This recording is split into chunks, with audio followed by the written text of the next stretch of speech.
And with that, I'd like to introduce our panel of esteemed guests. I bet you didn't even know that they were here the whole time. Sitting silently, quietly. Yeah. No, actually, it's that switch you can just flip and people appear, right? I was waiting for a state change.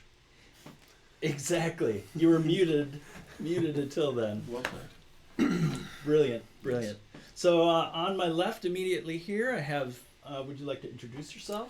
Simon Ashby. I'm one of the co-founders of Audiokinetic and head of product. Great. It's so great to have you in Seattle right now. Yeah, Simon. finally visiting the AK Seattle office. So. Yeah, it's great. Again, with the Wwise Tour happening tonight, it's an opportunity to have folks over to the AK Seattle office, and so glad to have you here. You see it from the other side of the screen. Yeah, typically. Pretty much on the daily, so Yeah. must be interesting to see the full render of it in 3D. Soon in VR, I guess. Wow. The full Okay. experience. Yeah, exactly. To your left, Mr. Bill Rudolph. Yes, I'm an audio designer at Skywalker Sound, and thank you so much for having us out here today. Yeah. And last but certainly not least, Kevin Bolen. Yep, also from Skywalker Sound. Bill and I are two of the core team members for Skywalker's interactive and immersive audio team, so we get to dabble in all things diverse: spatial audio, not spatial audio, VR, AR, MR, XR, location-based, theme parks, you name it. 360 we've videos. done it. Oh, yeah, 360 videos, yeah. I want to unpack some of those acronyms really quick. Yeah. Okay, VR. Virtual reality, right? Generally, Okay. you're transported to a fully virtual space, and you're fully immersed in the hardware and software experience. Got it. Closed, you can only see what we pipe in at you. Got it. AR. Augmented reality, so data sort of superimposed on your existing world. Think Google Glasses. Got it. You know, maybe not super interactive, but additive. Got it. Like an overlay almost. Yeah. Yeah, Got it. often a heads-up display, but sometimes the technology is aware of the placement of objects and your location in the Well, world. if we're talking about awareness, I think that's where we come in and talk about mixed reality, which, you know, is the term MR. that I got from working at Magic Leap for a while. You know, they definitely have keyed into the fact that if your device is aware and there's an interaction there, you know, it's not just an overlay, it's actually, you know, more than that. That's the mixed reality. Gotcha. And then XR at the end of it all. That's kind of a catch-all for anything that isn't easily defined, right? Because we talk about so many of these experiences, but as the software and hardware evolves on a weekly basis, now you have things that blur the lines, right? So we have this whole like spectrum of new realities from like the real, and then you have like the purely virtual, and even different segments within some of our experiences, especially for the location-based experiences. Some things are real, and some things are virtual real, and some things are a combination of the two. So yeah, sometimes it's good to have just a catch-all. It's like, well, we're working on something in this space, Yeah. and we'll know what it is once we finish making it and release it into the world. You know, because so much of it is about perception, right? And so you don't actually know how your end user is going to perceive all of the different pieces. So somewhere on the reality of spectrums. Quite. And do you find that, I'm going to jump off that for a second, because I think interestingly, you know, embedded in those different R's, if you will, we talk about the visual piece of that, the component, and how that changes. And just for a second, you know, let's talk about how audio might be, how you might perceive audio or be delivered audio differently amongst those different R's, right? We have the virtual R, we have the mixed R, and the augmented R. What are the kind of what are the big differences across those as far as how we deliver sound? That's an interesting question. Well, like let's start with the purely virtual, right? Where you put on a VR headset and maybe you've got motion controllers and maybe you've even got inside out tracking so that you're just walking freely around a space. You're not tethered to anything. We would want you to imagine that everything that you see and hear is coming from the virtual space. And so in that sense, all of the audio should be coming from these virtual sources in the world around you, in the virtual world around you. Typically, we want to prevent your perception of any sounds from the real world from bleeding into that perception of reality. But also, we would maybe want to create the illusion that the sounds are not in fact coming from the hardware that you're wearing. So this is this really tricky area where whether you're wearing headphones or you've got integrated speakers on a device, the creating the illusion to your brain that that sound is coming from this thing that's over there. It doesn't actually, exist in the real world, but we want to convince your brain that it sounds like it's coming from the real world. So that would be like the purely virtual audio world versus a location-based experience where we might be bringing in sort of like, the 4D effects, like, fans, heat lamps, misters, smells, floor transducers, physical props, things that move, maybe even actors in the real world. You are in a virtual space, but you're actually interfacing with things in the real world that reinforce your sense of virtual. So then things like speakers, subwoofers, transducers, or other audio sources that blend the virtual and the real. And then in an augmented reality experience, maybe you've got sounds that are coming from the hardware or the device, the user interface or the heads-up display, but maybe we could even overlay sounds from the real world. So a good example might be like if you go on a virtual tour of a space. You might be in the real space, but you might be hearing audio from the real space via your augmented reality app that's being superimposed on your reality. That's not coming from the real world, right? So like that's why the spectrum of new realities and XR and whatever, it's like, well, this is an augmented reality experience, or this is a virtual reality experience, or this is a location-based experience, but also, there's always the like everything else that we add onto it that blurs the lines, and that's where it's really fun to play, is all those like edges. Yeah, I think, my perspective on that from the design perspective, speaking creatively, is that, when you're in the pure VR in the enclosed environment, you have a lot more leeway to make those creative decisions and maybe you deliver something a little bit more interesting. I mean, because you're trying to put someone in a place, it has to be realistic and convincing, but it can be fairly stylized. Whereas when you're dealing, directly with, some sort of augmented or mixed reality, the expectation is that material is actually living in the physical space with us. And so you have to pay a little bit more attention to, kind of the reality of what you're doing, how well it blends, how convincing the spatialization is in relation to other objects in the room that are actually spatializing for real. You actually have a clock over there ticking, and then you're trying to produce something on the desk, and it needs to feel like it's living in that same space. So, I think I won't say that it's, there's less room for creativity, because, you can be creative in whatever you do, but there's definitely more room on the fully enclosed space because you don't have that immediate one-to-one comparison of, there's an air conditioner and then there's Tinkerbell, and I'm supposed to take both of those in as real, and that can be a bit of a challenge. Absolutely. And so now moving to more of the technology side, from the audio engine standpoint, we're using the same tools, we're using the same strategies that we've used in games for a lot of years. Do you see a lot of difference between, the way that Wwise has to deal with these different perceptual needs of the different types?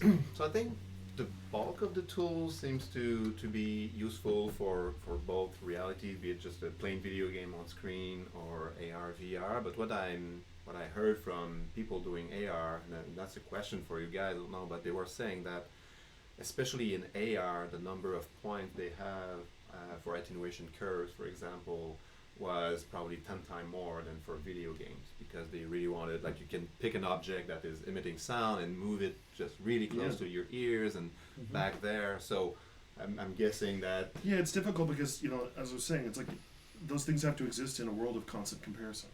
Your brain is constantly listening to everything, evaluating, and those fall-off curves. And so, yeah, absolutely, there's just a lot more granularity that you have to have in things like fall-off curves so that they behave in that way that you would expect. Because, again, you're doing immediate comparisons all the time. So it makes it really difficult. Well, I'm walking around the real world a lot, talking about how poorly implemented the sound is, yes, right? Yeah. Like, who would really make that air conditioning unit that loud? So you got to emulate that jank in the hardware for sure. You can be sloppy in your Yeah, work. exactly. And it's, Exactly. It's just got to be comparatively appropriately sloppy. Totally. yeah. But things, for example, things that we don't have in Wwise that we might have in the future is being able to capture the real world reverb. Yeah. And have automatically dynamically adapting to that so that you can have the same or something similar to Yes. the real room. So, but it's not available at the moment. Sure. So how are you dealing with that? Yeah, I mean it's tricky. You know, it's like sort of you kind of make the you know, not the universal version that works everywhere, but something in that sort of idea. You know, you kind of generalize your design, you kind of generalize your reverb, your spatialization. Ambiguity is your strength sometimes. Exactly. That's Okay. more or less what I'm trying to say. But you know, definitely looking forward to a hopefully near future where you know we've got intelligent devices that are analyzing the room, analyzing the space. You know, that can look at the materials, determine you know what the surfaces are, and set up the appropriate reflection.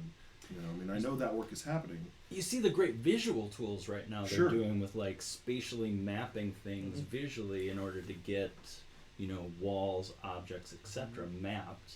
And yeah, so that future where we're leveraging that or building our own audio geometry in order to simulate that. Yeah, I mean, the future where your glasses take a look at the room and determine that it's you know wood and paper, and then sets up the appropriate model really isn't very far off. Sure. You know, and that's sort of the space that I'm excited to head into, is because then we don't have to, you know, take as much time sort of faking these environments. You know, we can actually just have it simulate something appropriate and then just put good content into it. Yeah, on our end, you know, creatively, in a purely virtual world, we can create the expectation of what your world sounds like. And it usually turns out in the virtual world, you have these really awesome, super stylized reverbs everywhere that you go. Like every space sounds cool. Great. It turns out not every space sounds cool in the real world. So, like in an augmented or mixed reality experience, we don't have the luxury of putting in that stylized reverb because you're like, wow, I'm sitting in my living room and I know how this sounds every day. And then it's like I'm interfacing with this creature and wow, how is that creature like getting this otherworldly reverb, right? That actually breaks your immersion versus in VR, it enhances it. But like, you do have to have a sound source that has some amount of early reflections and some amount of room on it. But yeah, maybe we pick something that's a little bit more ambiguous or a little bit more realistic. But it in either case, generally the sounds don't draw attention to themselves, right? That's like when we know we've like gotten it right, when the sound is no longer shouting out like, "Hey, I'm this artificial sound that's been created. Pay attention to me." Well, and that kind of leads me back to early game audio where we would actually bake reverbs into wave files, right? To imply their spatialization, imply their spatial location, and kind of that huge evolution between then and now. Where do you find that the content that you're authoring is often extremely dry? You know, I would say yes and no. You know, if we're talking like a pure point source object, absolutely. But then we're now going and producing secondary elements. Like we will make a baked reverb. You know, I was working at EA for about 10 years, doing very traditional sort of video game work. Before I came over to Skywalker and moved into sort of this interactive and immersive space that we're in now. And I'm baking a lot more reverb now than I did then. You know, and some of it is just that, you know, maybe I don't want to use my horsepower on, you know, if we're trying to, you know, I'm trying to be considerate, and if we're trying to deliver, you know, 60 frames, you know, 90 frames to 2 displays at once, you know, maybe I don't want to have 4 convolution reverbs running. But, you know, some of it is just also, you know, we like to use a whole combination of spatialization techniques, you know. It's a little bit of binaural HRTF action, it's a little bit of traditional 3D stereo panning, it's a little bit of like a baked reverb that I just play flat stereo and it fills the space. And so, yeah, I find that I'm actually still, I'm doing more of that kind of processing than I was before. And yes, I just feel like we get a better sound at this point. Even when we do run the reverbs in real time, sometimes that the baked processes just sound a little bit better. Ultimately, you do what sounds best. Exactly. Absolutely.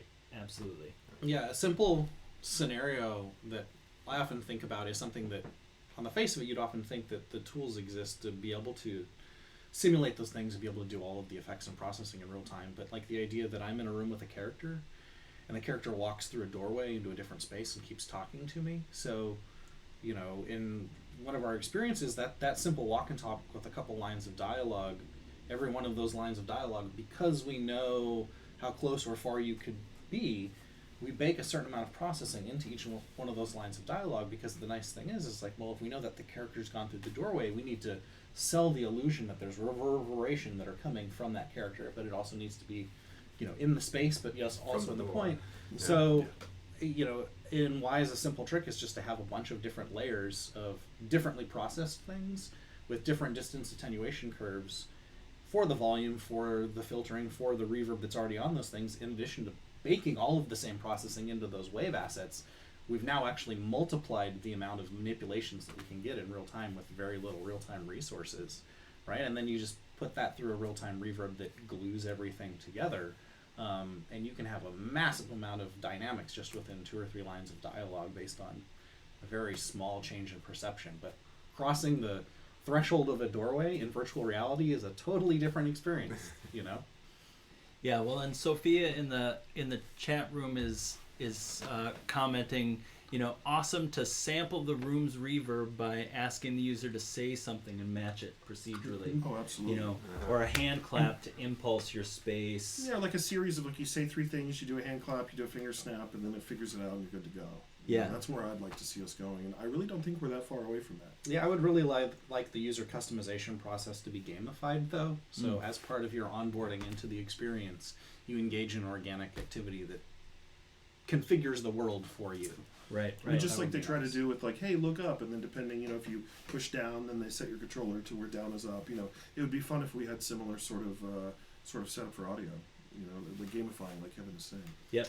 And this ends up being that procedural piece of these additional reverbs that you're talking about, that reverb glue, where it just, now you have at least a baseline for what the reality of that space is, that you can blend in that piece of what's real. Gamifying, it's a great idea. Again, when we got to Gamma here recently, it's like you hit a game and they're like, how black is black on your screen, right? It's like we have a series of those kind of things, and I think some games have gone with the, show us the image and until you can't see it anymore. Some games do it a little differently, where it's actually, a part of onboarding. Yeah, part of the flow at the beginning of the experience. Yep. Yeah. So it'll be interesting to see how we could make that as transparent as possible. Absolutely. Right? Mm-hmm. So, thanks for jumping right in the deep end. Yeah, of with course. me. That was fantastic. This is what we do. Yeah. we swim around in this stuff. We all just day. think deep thoughts all the time. Well, it's so glad to have you here in Seattle and here for the Wwise Tour. You tell us a little bit about what you're going to be presenting on.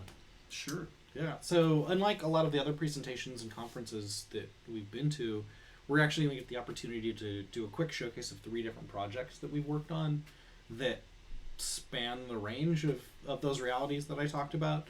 Vader Immortal, which is a single-player, narrative-driven, interactive virtual reality experience. Ralph Breaks VR, which is a multiplayer, co-op, location-based interactive VR experience. And War Remains, which is a single-player, exceptionally immersive spectacle of spatial audio and just visual stimulus, where we're using the same tools and techniques and approaches very differently for very different pieces of content. Well, I'm glad you're covering those 3, because again, there's so much diversity in there. They are all VR. We are all talking VR.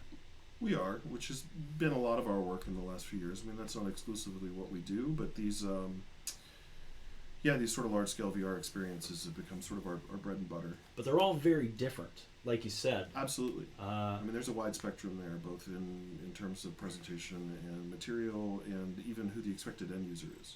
Right. Yeah, so the VR is actually like the smallest continuous thread that ties all of the 3 projects together, but when you add up all of the differences in the projects, there's actually probably more about them that is different than is similar, I would say. Excellent. Well, I think the burning question on my mind is, what does Vader sound like behind the mask? The question I'm always asking is, what does Vader smell like? Whoa! Right? No, we're not ready for that. No, that's a tough one. That's a hot Is it soup. clinical, or is it like... Uh-huh. I always thought maybe it smelled a little bit like Star Tours. Wow. You know, which is like a little bit like a burnt oil simulator kind of thing. You know, running hot all day. Yeah, right. I'm thinking about the dogs at the end of Ghostbusters too. Yeah.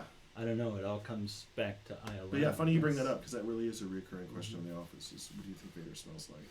Yeah. Thankfully, we haven't had to go there. You know, maybe with the Void, who actually introduced the smell into some of their experiences, we'll get there at some point. But Yeah, and there's that great ride at Disney that does the like you're flying and they shoot. Soarin'. Yeah, they shoot you like get those orange blossom smells. And yeah evergreens when Yeah, your it's pretty toes amazing. are hanging over the great unknown. It's great. So okay, please Actual question. no spoilers on that. Actual question. How?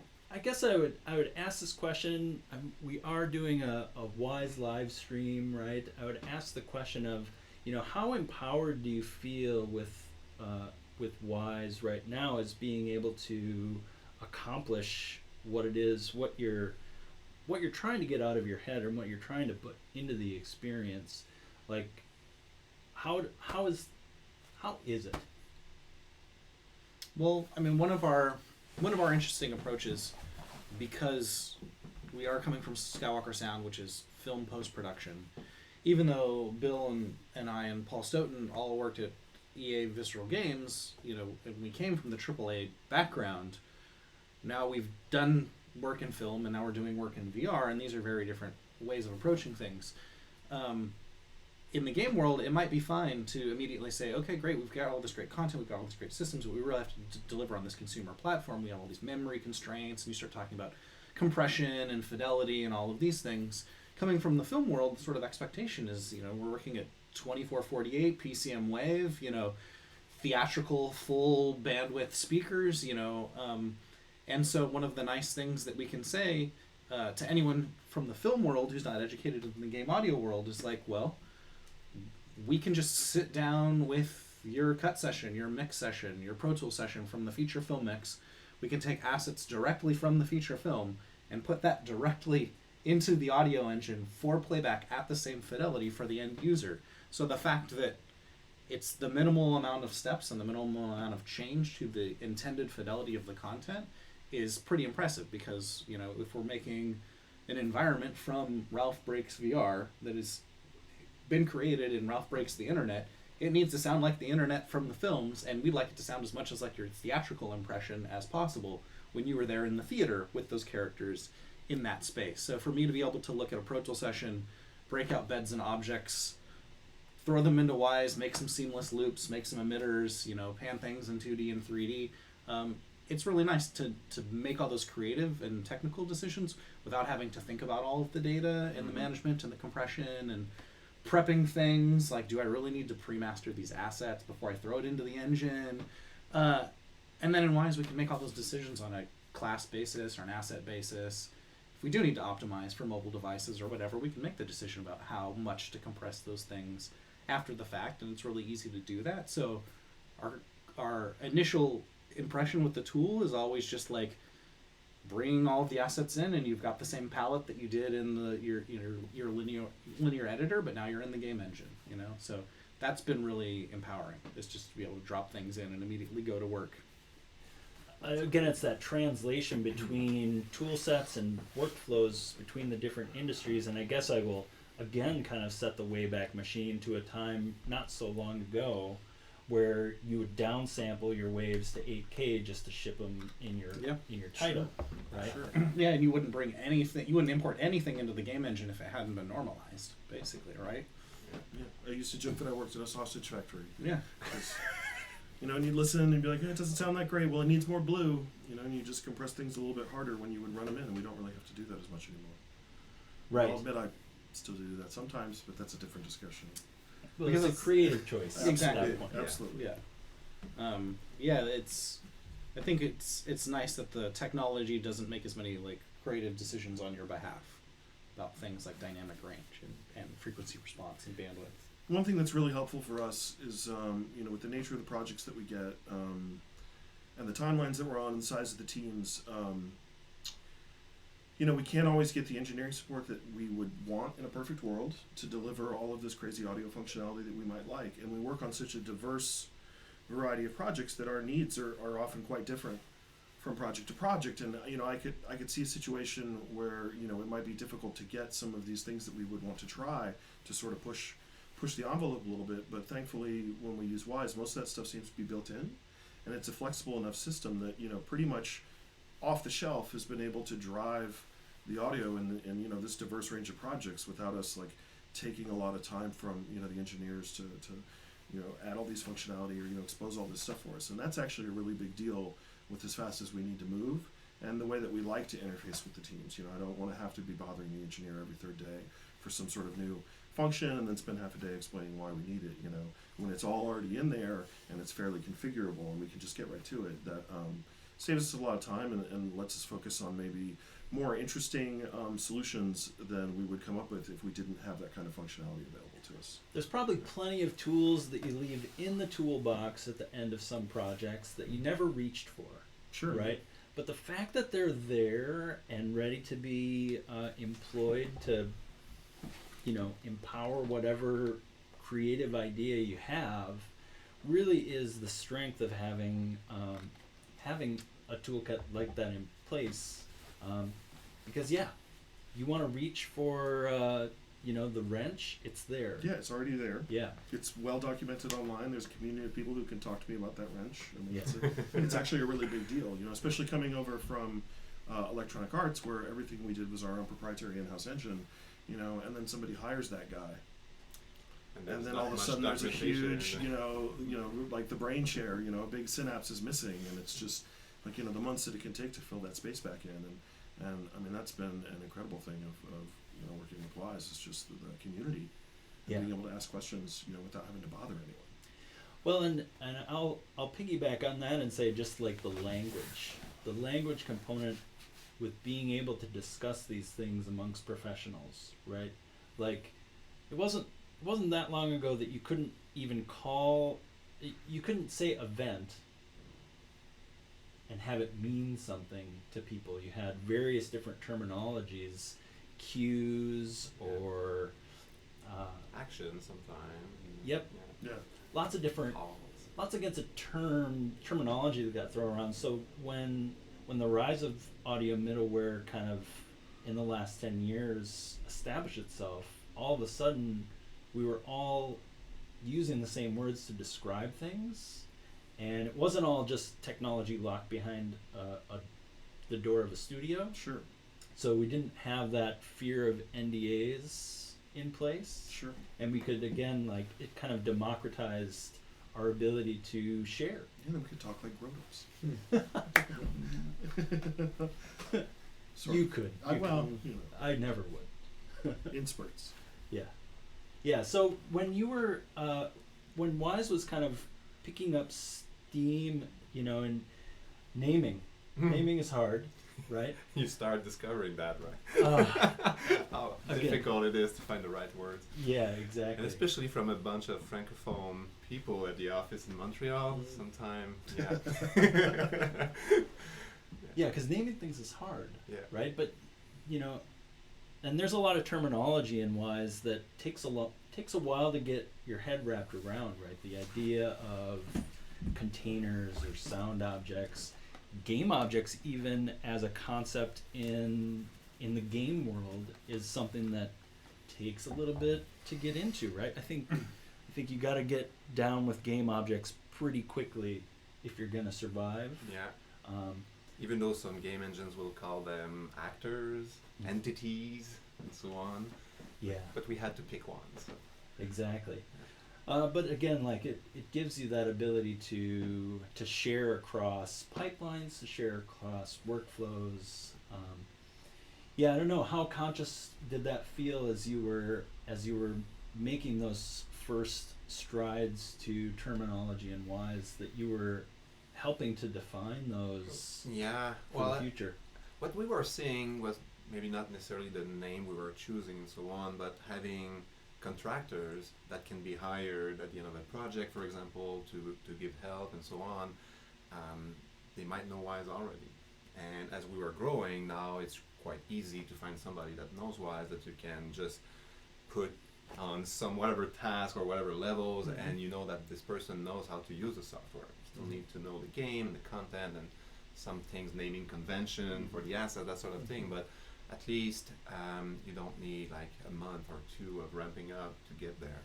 And some studios have switched based on that, or could convince the accounting and higher ups there that we're actually saving money in investing in Wwise and purchasing the licenses instead of keeping our own internal tool where every time we need to ramp up people, if somebody leaves, might be the entire music that we don't know anymore how it works, that sort of thing. So there's a notion of risk management as well there. It's kind of an insurance policy. There will be Wwise experts in your city if something happens.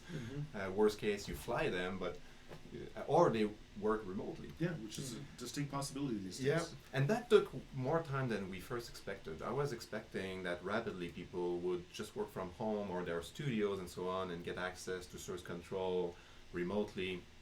And that took more time than we expected for IT departments maybe to accept that concept of, yes, you're going to share some of your thing outside the office and so on. But now it's pretty much democratized, not everywhere for sure, but it's more and more we see that, especially in the indie world. It's kind of the way to work now for indie studios, and even with AAAs and even with big publishers such as even EA, Ubisoft, and so on. They start opening up a bit more, and it took some time, but we're getting there. So yeah, and I wonder if some of that has to do with the fact that there is an established pipeline for some of these tools, right? An established, what the game consumes as the output from Wwise. It's easy to map that, right? It's easy to say, okay, well, we're going to deliver this, and it's just going to fold into your game and work, as opposed to we're going to, you don't really need source control to just hand waves over a fence, right? So we're at this evolution now where there's a real measurable contribution that someone outside the fence can make, an impact they can make on the game, not just from a content perspective, but from actually tying it together into the experience to make it better. Yeah. I got that feedback quite a lot where people are saying, it's fantastic. I just sync in the morning and I've got new music, new sound, and it just happened. So that's great. Yeah. Okay. So, and then let's expand that a little bit and talk about, this idea of tools or techniques that are specific to VR that are either still in an incubation phase, because this whole industry is always in a state of incubation, but what kind of things are you employing at runtime that really are critical and maybe even missing right now?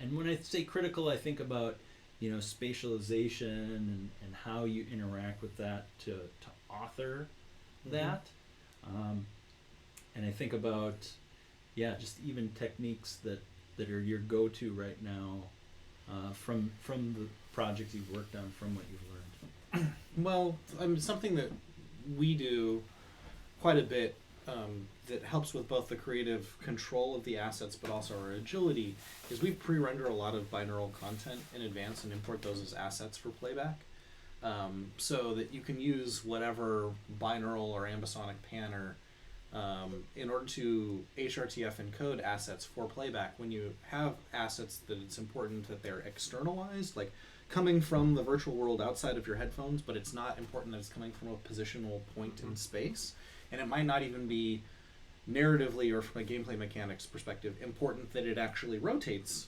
relative to you, but yet we don't want to just play it back as like a 2D stereo sound because suddenly you're hearing your virtual world through your headphones.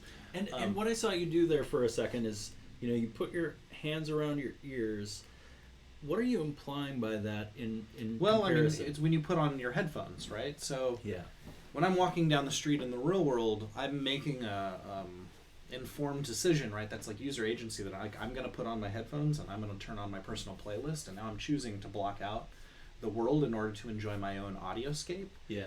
In the virtual world, when we start playing back 2D or stereo or like mono 3D positioned objects, those things that are perceived as if they're coming from your headphones typically, Got it. that needs to be done with creative intent, because you're trying to create a specific user experience. It shouldn't just be the technical constraints of your playback system or your audio engine. So what we typically want to avoid is the idea that like the game's score is coming from your headphones, but then the game is coming from the virtual world around you.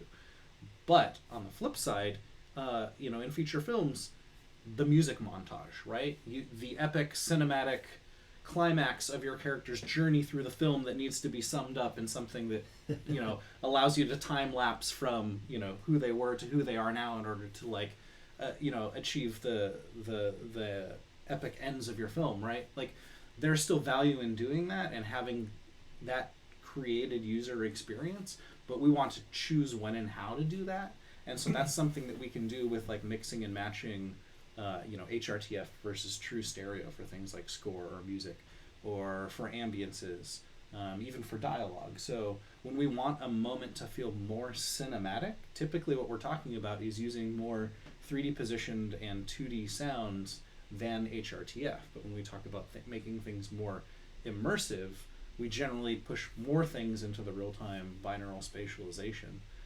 So what I would kind of like to see is a way of like bridging those tools, like bringing things into Wwise and being able to render that as a pre-rendered, binaural stream or an ambisonic as part of the workflow without requiring you to capture that and render it and then sort of like re-import it, so to speak. You maximize your efficiency and your creativity when you have that really minimum iteration loop. Mm-hmm. But as soon as you have to go back into like the source material and open up a different application and reauthor the content and then bring the content back in and then make all your mix changes in the tool, you maybe have lost like the original inspiration for like the director's note that was like, oh, it'd be really cool is if we did this. And like by the time you go through that, you're like, what were we doing again? Yeah, exactly. Oh yeah, no, that's not what I meant. Yeah. Like that doesn't work. Well, I kind of loved the idea. If you think about the stereo field, right, and your left and your right and your Mm-hmm. phantom center, right, and we talk about that as a sound stage, Mm-hmm. right, and really what you're talking about is the blending of your spatial sound stage, right, Mm-hmm. the near field, the far field, and the blending between those things, as another vector of 3D in a sense. Mm-hmm.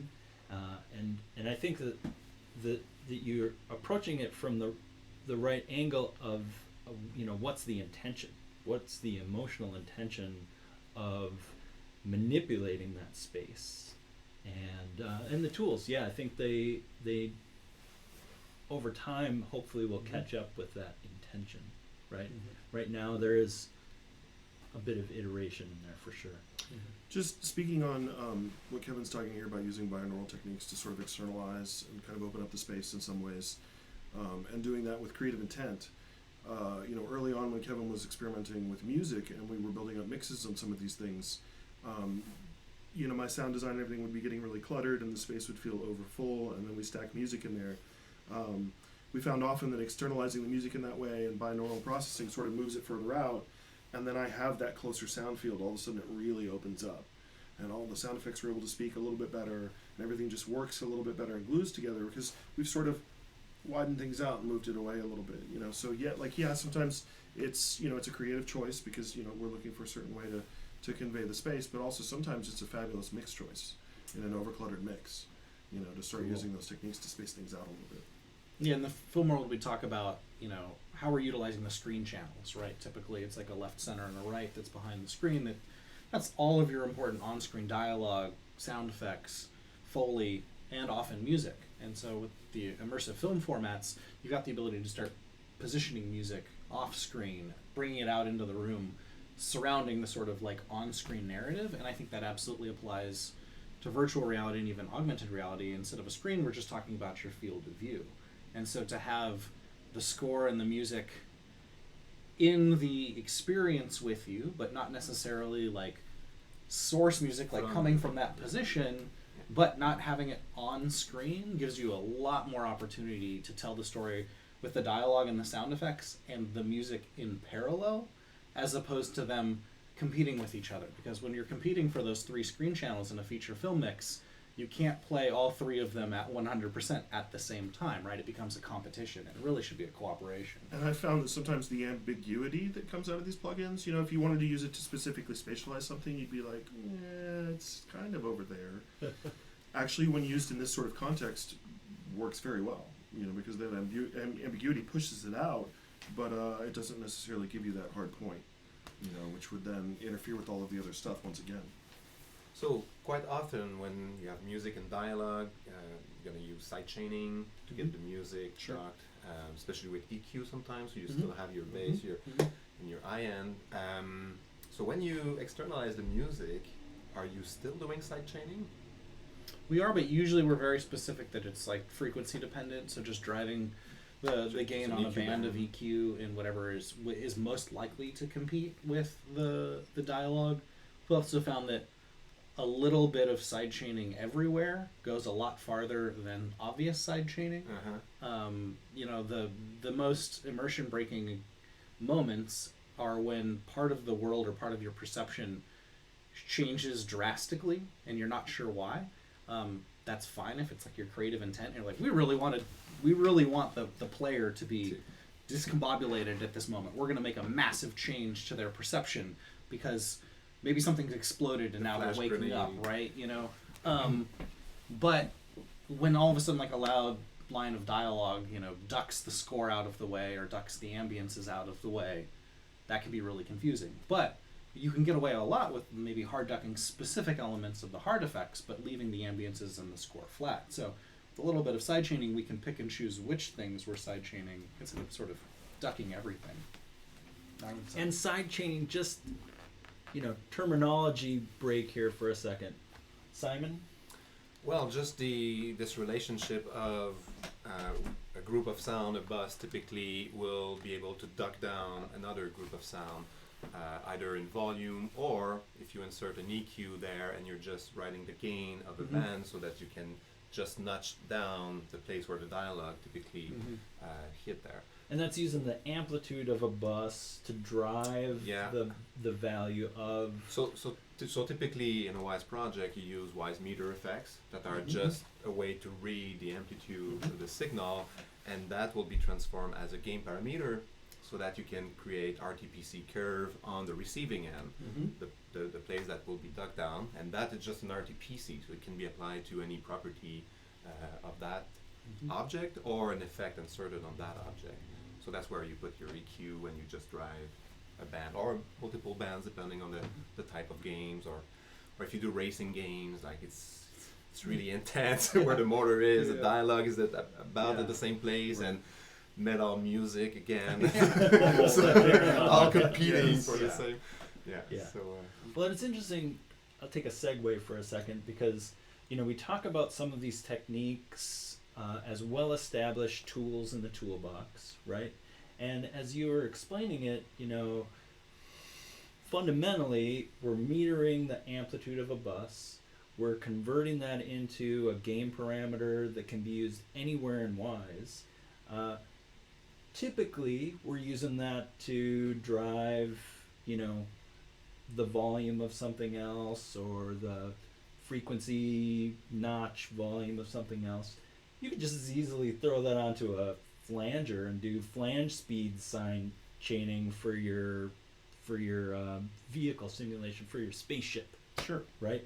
There's just a lot of creative ways to use this one tool, and we have ways that we do it a lot, right? But it really is just a methodology for taking the amplitude of something and converting it to a parameter that can then be used dynamically, creatively within the project to support whatever it is you're trying to accomplish. And I think that again, I think it's a really powerful tool, and always good to know what people are using it for, Mm-hmm. and the potential that exists outside of that as well. No, for sure. And again, I'm just struck by this idea of again, you're conveying the filmic, 3-channel front presentation, the widening of that, and then just the depth in the spatial environment. And I'm almost likening it to your draw distance, to pull like a video term out of the air, right? Yeah. Like you're playing with this, your draw distance for like how far you can push sound from the listener, Yeah. from the point or perspective of someone.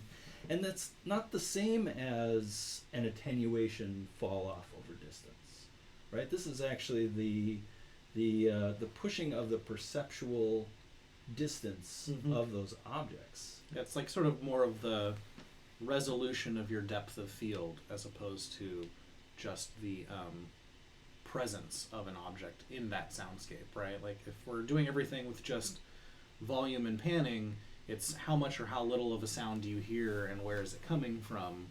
But now we're talking about how much or how little do you hear, where is it coming from, what is its spatial relationship to other sounds that are close to or far away from it. And so, in the example of dialogue, typically when we talk about making something more cinematic, we might take the same line of dialogue and send more of that to a sort of traditional 3D panner. And for less cinematic moments, maybe more gameplay moments where the spatial positioning is more important, have that purely HRTF. And so what we've talked about now is the same object that's still in the same positioning in the sound field, but based on the way it's being processed perceptually, it's not necessarily closer to us, but it's more apparent. And we found that also translates to being narratively more important. And so for us, in the cinematic perspective, it's whether that sound feels like it's on screen or it's off screen, right? And so binaural and spatialization is awesome because you can maintain an object's persistence in the world, but push it off screen nicely in such a way that it no longer draws attention to itself. Like, oh, that beeping console over there that maybe I need to interact with, it's not important that I interact with it now, so it's totally fine that it's over there and beeping away. But all of a sudden, a 3D positioned sound, something new and unique in the soundscape coming from that object, well, suddenly that's narratively important. But it's not what we used to do in the game world. We're like, oh, we need to draw your attention to that. Well, it's going to flash and we're going to play a sound on it, right? Like everything was silent until it was important, and then it would make a sound to draw your attention. Now everything makes sound all the time. You just don't notice it unless it's important.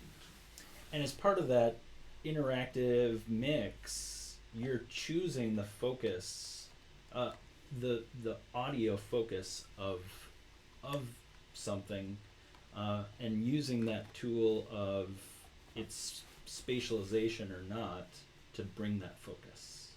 Yeah, I'd say we're trying to create the possibility of focus, right? Because we never know in VR where someone is going to look or what they're going to want to pay attention to. Yeah. And so we have to present them with sort of like the best information about the soundscape, and treating things differently in the way that we process them can sort of imply that things are more or less important. And that's not necessarily to do with the distance of an object or what is that object doing, is it animating? I mean, you'll see Kevin use it a lot. We use it in the office, the term on-screen versus off-screen, and obviously we're sort of taking that from, the filmic sort of approach. But, in our context, it really doesn't have anything to do with where the visor's pointing. It's a lot more sort of narrative, and of a consideration. Narratively, is this thing on or off-screen? Yeah, And like Kevin is saying, it's like, the opportunity for focus as opposed to the specific focus. It was very early in VR when everyone was like, just like you're saying in games, like, we need them to look over there. All right, make a loud sound over there. But I'd like to think that, there are much more nuanced ways to steer someone around a space, and that's, a lot of what Kevin is speaking to. Well, in the first-time user experience, often there's such a high cognitive load for people that are not experienced in VR that they don't notice the explosion. Wait, hold on. Is that high cognitive load? Yeah. What does that mean? It's a lot to take in. It's a lot to take in. You know, Got it's your it. first time in VR. It can be really overwhelming. And you It's can put not someone in, and you pull them out, and you're like, "Hey, what did you see?" "I don't know, but it was amazing." And you can give them a whole line of dialogue and tell them that they're going to need to repeat that dialogue when they come out of VR. Be like, "Hey, what was that thing?" "I don't know, but it was so cool." And I mean, I think that's a wonderful place that we're in right now, and that's a whole discussion we can have about how we're not desensitized yet to that particular type of media. But yeah, it's certainly something to take into consideration during these first few years of when we're working, is just how much stuff you can throw at somebody and expect for them to retain. So are you filtering out stuff? Well, I mean, I would say we're being selective about what we. Yeah, I mean, we do voice limiting, but we don't do voice limiting because we just can't have that many objects playing. We do voice limiting because it's really only important that you hear 2 or 3 of the swarm. It might not be important that it's necessarily the closest 2 or 3 of the swarm. Maybe it's important that those are the ones that are on screen, or maybe it's important that those are the ones that are off screen, but they're about to change state. So, one of the things that we're going to talk about is in the Lightsaber Dojo for Vader Immortal, the fact that you can probably play a good chunk of it with your eyes closed. With the spatial audio and the perceptions of the character behaviors done via audio tells and vocalizations, that you have almost as much information as you need on the positioning just from the audio system alone without the visuals. And so to be able to orient yourself to engage in combat when you're surrounded by enemies is pretty powerful, especially if you can do it without utilizing all of your senses. And so then when you do utilize both sound and visual in synergy, you've got that much more information in the world about you. But it might not be important for you to know that there are exactly 6 droids around you at all times. That's 6 things to keep track of. You really only need to remember that there's one droid that's about to attack you that you have to pivot to address. Or conversely, when we're trying to set somebody up for a cinematic experience, it's important that these characters are about to start speaking. And we are about to engage in this scripted event. We often want it to feel organic, but yet we want draw your attention to it. And so there are ways that we can sort of not necessarily like drop things away and narrow focus so much, but like kind of remove the clutter in terms of what's narratively not as important. And you do that a few seconds before the actual dialogue starts? We can start shifting things, whether it's the score or the ambiances or some of the hard sound effects or even dialogue, in order to prime you for something that might happen, right? Okay. Again, it's the idea of like the possibility. So we never want to give you like tunnel vision, or we never really want to sort of like grab you by the ears and orient you in one specific direction, because it's all about agency and empowerment. Even if you have no agency in the narrative and you're just watching a VR movie, your personal experience is so much different if you're looking over here versus if you're looking over here versus if you took a step back from the subject matter, right? And so that's all about letting the audience like have the freedom to explore, even if they can't change the timeline. But the idea that we're ready for them, or that the story is ready for them, we also make decisions about if they choose to turn away from narratively important moments, shifting the soundscape in such a way that we've sort of acknowledged that they're turning away from the story that's being conveyed. Because you don't want to feel like you're missing out on something, but something was more important to you, right? So that's all about your personal experience. And so audio can actually adapt and provide a dynamic experience that way in real time. And now you're working with multiplayer VR experience. So how do you do that when some people are ready for the story, not the other? Well, some of it is like the traditional things that we would do in video games. Trigger boxes, trigger planes, wait till everybody's in the same space. Okay. Maybe use gaze triggers as well, wait till everybody's in the same space and everyone has looked in the right direction where something is about to happen. Often, sort of the example of like stripping things away. It'd be great if your level design sort of orients everyone sort of to look in the right direction. Your set design is set up in such a way that you've got, very specific, fields of view so that people are more likely to be looking in the right direction. But also if there's just a less interesting soundscape behind you, you're going to look towards the more interesting soundscape. And frankly, musical cues is a great way to imply something that's about to happen without giving it away. So, honestly, like the concept of the traversal loop is a huge motivator for us. What does traversal loop mean? So you need to go somewhere in a VR or a game. Maybe you're exploring, maybe you're moving from one important story moment to the next. Got it. Music has a language that speaks directly to you as the player, or you as the audience, or you as the experience, like person in the experience. We're so trained. The player character, right? Yeah. Yeah. So certain types of music, certain types of composition implies that maybe you should be doing something, or maybe you should be looking for something, or maybe something really exciting just happened and like you have a moment to like chill out. So if we want to encourage somebody to look for something, or something might happen, but something might happen like I need to move, or something might happen like I need to find something and interact, we can do that with music as a storytelling element. And that actually works like fantastically well and is generally transparent. Most people don't realize that the music is telling them what they need to do. It's not like an on-screen prompt, or like the waypoint pops up in your mini map. Or even something just as simple as like, you need to leave this space and go to the next space now. You can actually really very artfully convey that with a pretty simple music loop. It doesn't even really need to be anything interactive or fancy. Elevator music? That's the elevator music? Yeah, that's kind of the idea, It's like, you get something that sounds like you're supposed to be moving along, and people tend to move along. You get something that sounds mysterious, and you're going to start looking around for the weird object. Yeah, I mean, and exactly to that point, if we played elevator music, that tells you that you should probably just hang out, and it's totally okay, and you should be really comfortable just staying right there and not doing anything, right? Nothing is required of you at this moment to progress your user. Exactly. When the battle fanfare is going, but I'm just in this hallway and I don't see any enemies, it's a pretty good indication that, like, when I turn the corner, like, there's going to be something going on, right? I mean, Ralph has very good examples of very on the nose, like, it's time for you to start walking music versus, it's you're in an elevator and you should hang out for 10 minutes. And they work very well in those situations. That's great. Yes. Do we have a question? There's a question coming in. Again, Sophia, thanks for this. I like that you brought up playing a game relying on audio cues. Any thoughts on VR audio for accessibility in games for blind or sensory limited users? Any feelings on that? We have some articles as well. There's a couple of blog articles about accessibility. One that came out last week or 2 weeks Brandon ago. Cole has a blind accessibility article on the Audiokinetic blog. But thoughts on how about in VR? Well, I think all interactive experiences that do have some amount of on-screen menu or navigation, I think it's important from accessibility that we all do start thinking about transcribing menus, right? Having voiceover that tells you what you've selected. I think it makes UI sound design even more important. If you are visually impaired and it's difficult to tell how you're navigating the menu, just like with really clear visual language of negative and affirmative choices, we do that with the UI sound design. Like I said, sort of what we do with the traversal loop, also this sort of like waiting for input might be important, especially if you have any sort of accessibility challenges. Knowing exactly what is expected of you from the gameplay perspective is really valuable.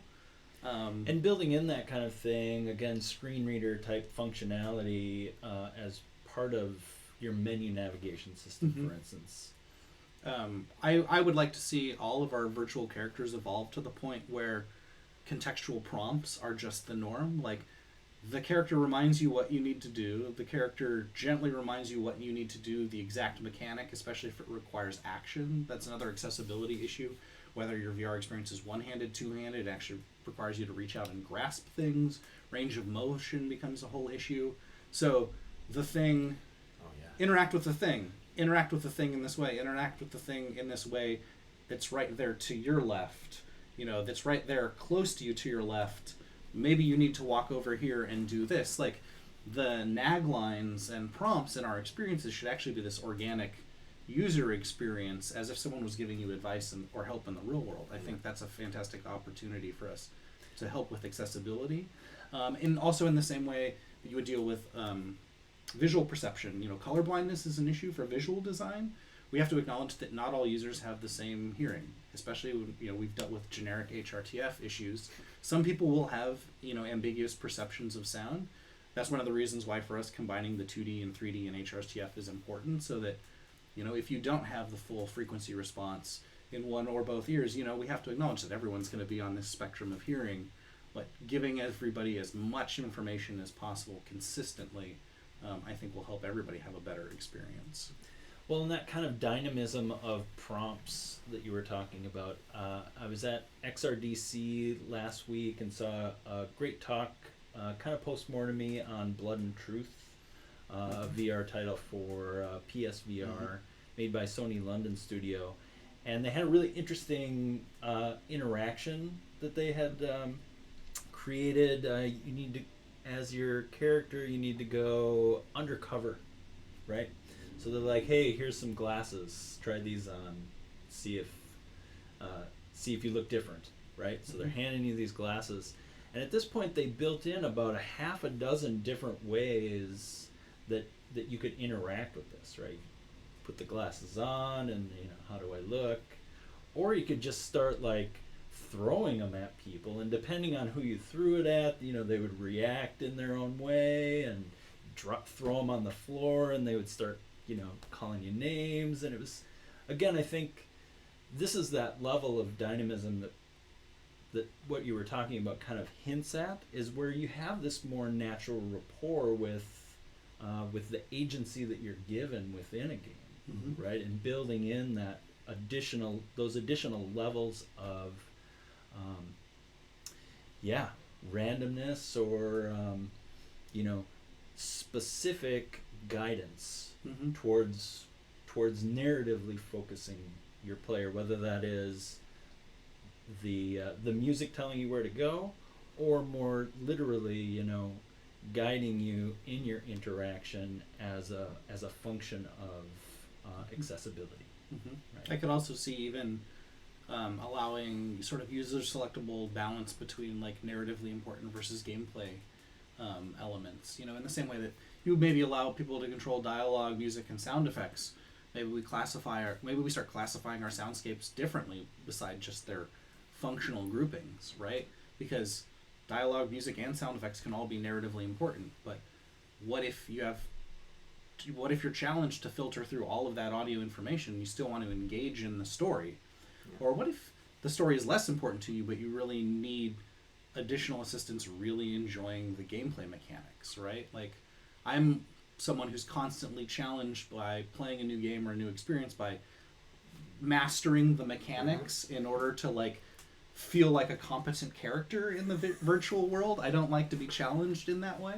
And so even audio should and could start thinking about how do we make it easier and more accessible for people who are interested in the experience in this way, right? The subjective decision, like what type of player we have. And maybe it's gamified in the user experience based on how you interact with this thing. Oh, okay, we've got some ideas about what you want to do or what you can and can't do.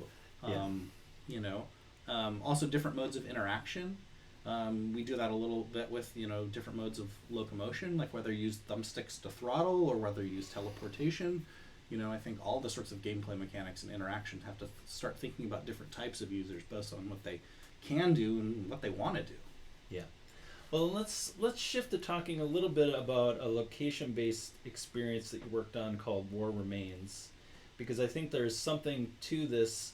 Can you describe like what the real world scenario is for that when you actually queue up to participate in this experience? Like, I mean, like end to end, what it's like going through something like that? Just give me a rundown of, because it's a unique experience that I'm not sure everyone has heard of, so I line up for it. I'm not quite sure what I'm getting into. Yeah, War Remains is a physical installation that they debuted at Tribeca. They built a stage for this one. There are other VR experiences out there that have physical build-outs. I mean, The Void, who we also work with, is a good example. When you're going through The Void, if there is a lever to interact with or, a chair that you need to sit in, that prop is physically in that world. War Remains is interesting because, the subject matter is it deals with the trench warfare in World War One, which is a very intense moment in world history. And I think a lot of people probably have trouble wrapping their heads around that situation and what it was really like. And so the idea with this experience is to take you into the trenches and actually have you get a little bit of taste of just how extreme that was. And in order to really bring people to that world, the stage that they built is a one-for-one model of what you see in the headset. You know, they used projection mapping technology and actually projected their 3D models onto the wall, and then had a group come in and physically sculpt that material. So, you know, the floorboards, you know, it's all wood at the bottom, and, you know, the places where there are sandbags, all the sandbags are there. They made sort of a fake barbed wire that you can touch. There are corpses that you can reach out and touch. There are dead rats. The rats, if you squeeze the rats, they have an internal bone structure. Oh. I mean, like, you know, what's funny is you know, when you talk to people about the fundamentals of VR, it's like, well, you know, you don't have to build this thing out, it's all virtual. And then you look at something at the Void, it's like, well, you know, you don't have to texture everything, it can be sort of genericized, which the Void does, and so as a result, they can have 3 or 4 different shows, and they can swap out the shows by moving around some walls and changing some props. But War Remains is a, you know, a bespoke stage specifically for this one piece of software, and so you queue up, and you know, the whole thing was started by this podcaster, Dan Carlin, who's really well known for his history podcasts, and he does these epic, like 3 to 6 hour long deep dives on history, and he's got one on World War I, which is one of his most famous pieces. And so this is based around that, and you know, you come in, and they've got some of his quotes up on the wall, and a little bit of his piece playing, and they put you into VR, and you know, I don't want to give it all away, but you know, there is a section where you walk through, and you're going through that trench, and you know, one of the things that we learned in doing work with the Void is just how much mileage you can get out of the floor transducers that they use. And on the Void stage, they have and floor transducer, fancy word for vibration. Yeah, you know, it's not quite a speaker, but it's the same idea, but it's really built to shake things. So you imagine that your floor is built out of subwoofers. Yeah, you attach it to a rigid surface, and it shakes the rigid surface. So in the context, it moves for real. Yeah, yeah, and in the context of the Void, they have a network of, I don't know if it's 32 or how many, but the whole space is gridded out. And so when we're designing content for the Void, you know, we can do that vibrating content anywhere in the room. And then taking that idea into World War I, you know, they wanted to do the whole thing in headphones. And it's really hard to convey something that extreme with just the limited frequency range that we can get.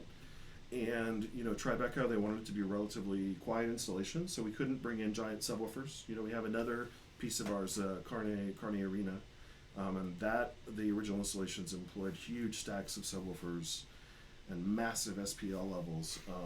But we found that these floor transducers that the Void uses are actually kind of a good middle ground. And so we were involved early enough in the project that we were able to convince them to build some of these transducers into the stage for World War I. So we actually have 4 discrete zones that we can pipe LFE content into as you go through. And so, you know, the place where you are when the shelling happens, the bunker that you go into when the drum fire occurs, and then there's another section where you come out and there's a tank. We actually have floor shakers in all those zones. And so the combination of what we put in the headphones and then shaking the floor and then the real rats if you reach out and touch them, it's kind of an overwhelming experience, you know, and it's one of those ones that some people end up noping out of. You know, they just take the headset off and walk away. But it, you know, it's an exciting project to me because, you know, we're still at that space where people aren't really desensitized to the medium yet. And so you show them something like this and give them a glimpse of what war is, and it does remain with them after the fact. You know, it gives them some real memories to take away. There's a powerful empathy component to VR and these experiences that attempt to put you into a place or a time or an experience that, desensitization or whatever it is, you connect with it in a different kind of way. Yeah, there's something interesting that I've noticed, and when I talk to people, I hear similar experiences, is that, you know, if I sit down to watch a film, I very much remember going to the movie theater and sitting in the theater and watching the film and the people around me. And, you know, it resonates with me, and I like to think I'm a compassionate person, and it works. But when I think about the VR experiences, I remember them as things I actually did. You know, and there's a distinct difference there. And I think it's something that we should pay attention to. And I don't know if that's going to go away. You know, because once upon a time, you know, I'm sure everyone's heard the story. It's like, you know, you play the movie of the train on the wall and everyone runs out screaming. Yeah. I mean, that's still where we're at with VR. And my hope is that we have a longer window of that. Yeah. Because I'm hoping we can put a lot more important stuff into that window while we can still grab people's attention and really get them to experience something that they remember in a more significant way. than a lot of these other mediums that we're dabbling in. When I think something interesting about VR is that it is impossible to be a passive observer, because by virtue of the fact that you move your head a little bit, even in a 360 video experience where you only have 3 degrees of freedom, and maybe we're really not even like tracking your roll, right? We're only really giving you 2 degrees of freedom. If you move your head a little bit, guess what? You've just become a camera operator, right? You are the cinematographer of that moment. Granted, you don't have decades of experience in your craft and your technique as someone on the feature film set, conveying that experience to someone sitting in the theater, but now you are an active participant in that narrative, and so that your personal experience becomes that viewpoint character's experience or the protagonist. Maybe you aren't actually the protagonist. Maybe you're watching something play out, and you are, passive in that sense, but you are actually in the space. And even if you're only in the space as some sort of ambiguous floating camera, you are still there and you're an active participant. And I think that in and of itself sort of crosses like the quantum threshold between audience and actor that already, puts a lot of the VR experiences, even if it's not interactive, even if it's only sort of dynamic, it's really an entirely different class of entertainment. That's great. Yeah. Even if you don't have rats. If you don't have squishy rats, Yeah. Well, that's a beautiful place to take a pause for a second. If you have questions at this point, you're still with us, send them through. We're going to try to get to them here. I'm going to ask you to think about maybe, the last things that you want to say. This feels like a great, preparation for tonight's presentation. this is a good warm-up. I feel actually like- needed this. Yeah. Stirring the so pot thank you. I on these appreciate this, ideas. actually. It's good for us. It works out great. We got one coming in. Deep bone massage. We must be talking about subwoofers. Wow, yeah. Subs in the floor. Something Yeah. different. Subs. You ever think about transducers at your house? We have them at the office, which sometimes is my house. Wow. That's one of the cool things is, we figured out early on that we were going to be doing a lot of work with the Void, and hopping on a plane to fly to a stage was a pain and not always optimal. And so we had our engineering department actually duplicate a little bit of the way that they mount their transducers, and we got the same amplifier that they use. And so we've got 4 of them in the floor at our primary mix position in our VR lab. And so, How big are they?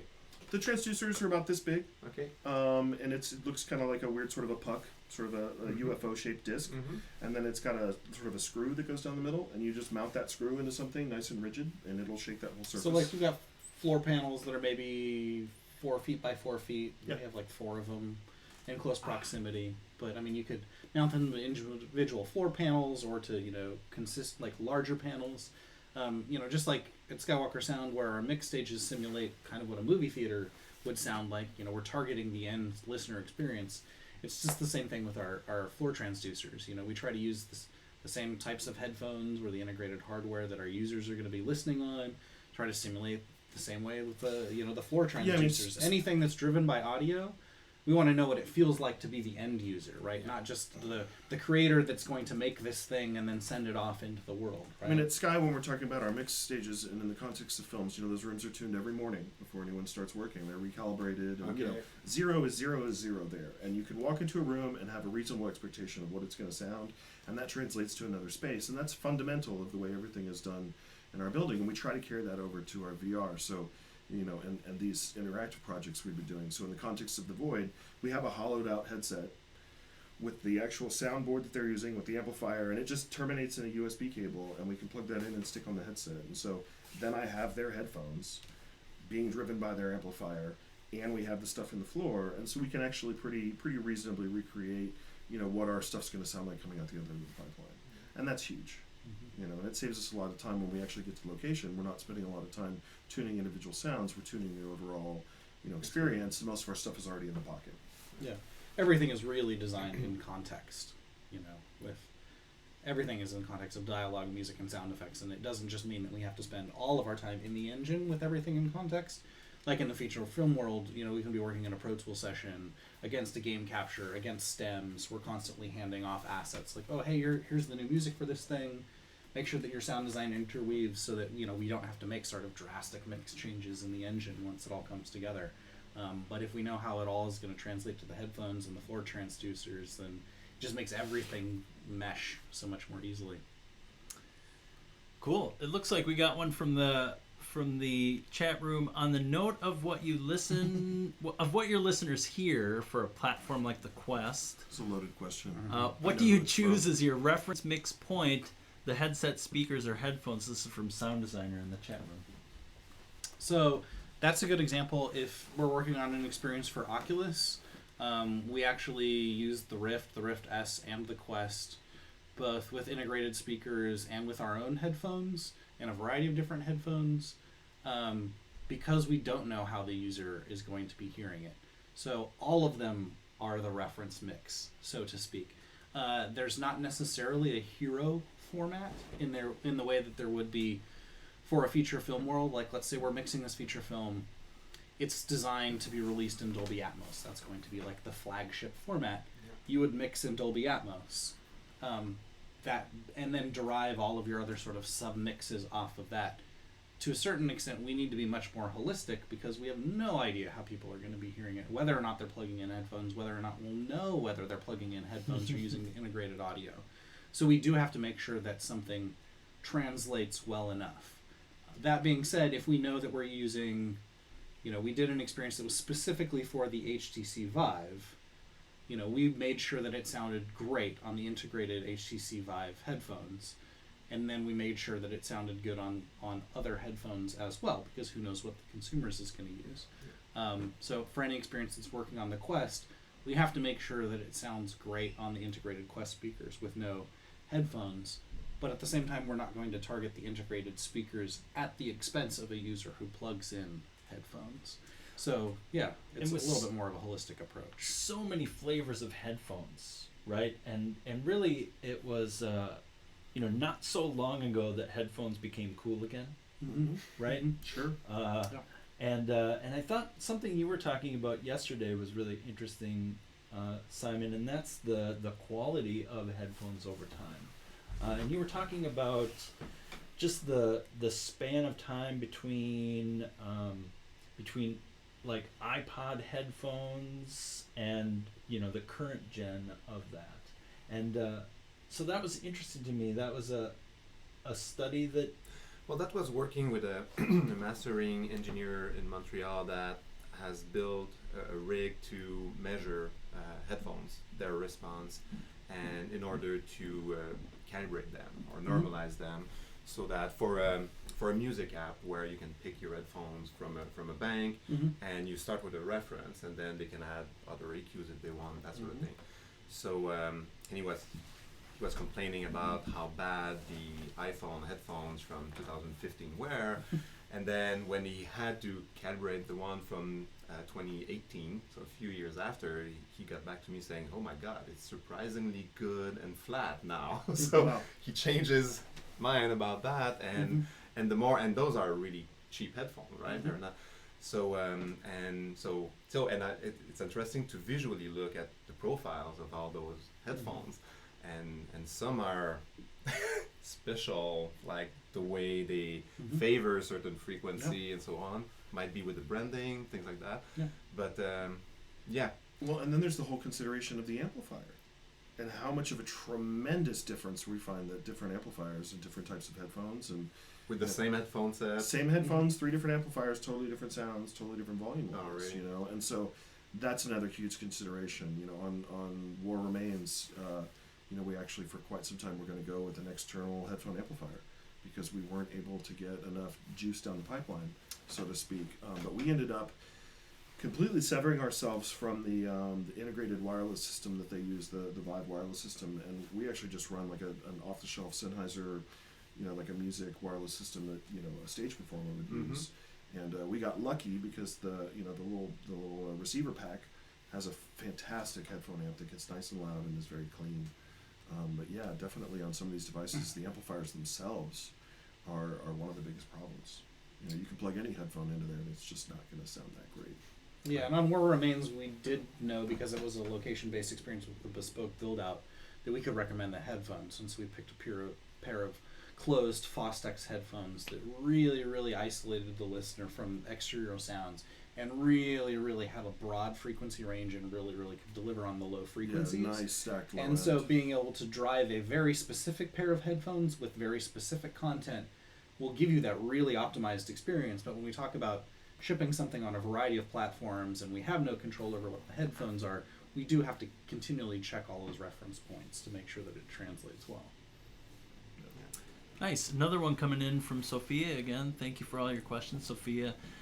Do you, as sound designers, talk with hardware makers to move forward with different oral ideas for projects, or do you mainly just work with hardware that's already announced? I mean, not getting into specifics. Could we talk about it if we were? There's some things, and we talked to some people.